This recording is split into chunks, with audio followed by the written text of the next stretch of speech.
Hey everyone, welcome back to my channel. Today I want to share something that's really personal. My experience growing up as an only child and how it shaped how I view life, my career, and even the way I plan to parent my daughter. Growing up as an only child, I can honestly say I enjoyed it. I loved having a quiet space to focus on my studies without really any interruptions. But between the ages of 6 and 10, I definitely wished I had siblings to play with.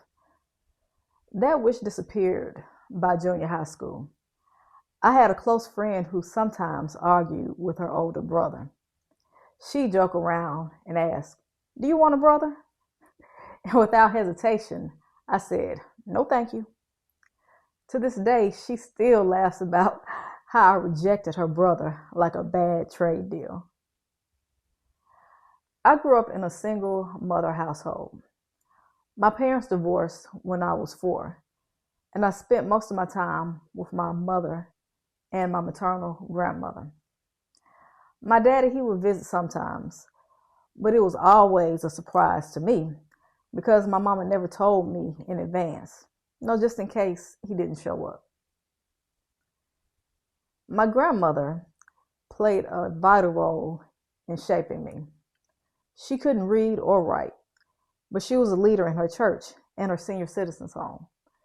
She taught me how to cook, how to conduct meetings, and how to carry myself with confidence. In fact, she inspired the title of my first book, I Didn't Part My Lips. That was her go-to phrase she used whenever she felt people refused to be persuaded by reason. She would say this often while talking on the phone to her friends. Summers were spent with my cousins on my father's side, and since I'm an introvert, I had just a few close friends, and most of my close friends were older than me. I didn't really blossom socially until high school when I joined the marching band. That gave me a sense of belonging and helped me to come out of my shell. Looking back, I can see that being an only child gave me some valuable strengths. Number one, it gave me independence. My mama prepared me early to handle life on my own.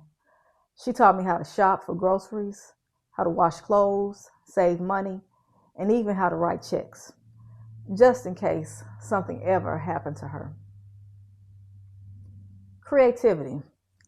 With a lot of quiet time, I became a voracious reader and loved writing.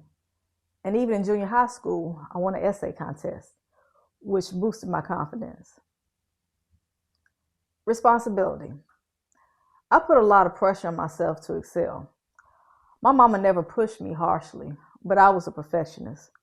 If I got anything lower than a B, I was upset.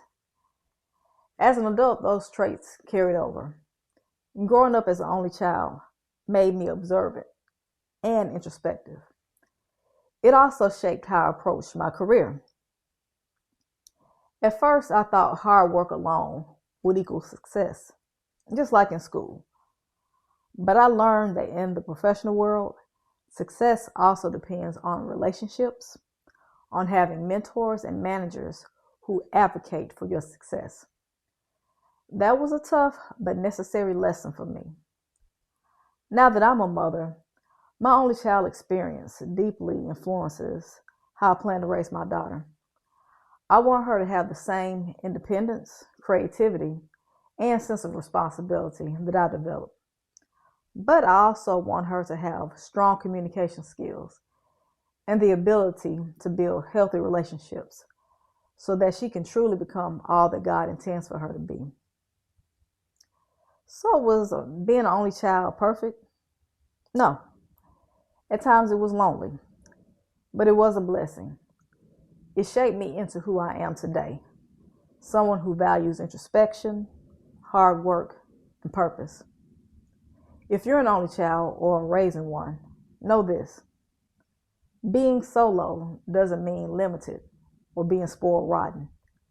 It means you have the opportunity to develop unique strengths that will carry you far in life. Thank you so much for listening to my story. If it inspired you, please like this video, subscribe, and share it with someone who might need encouragement.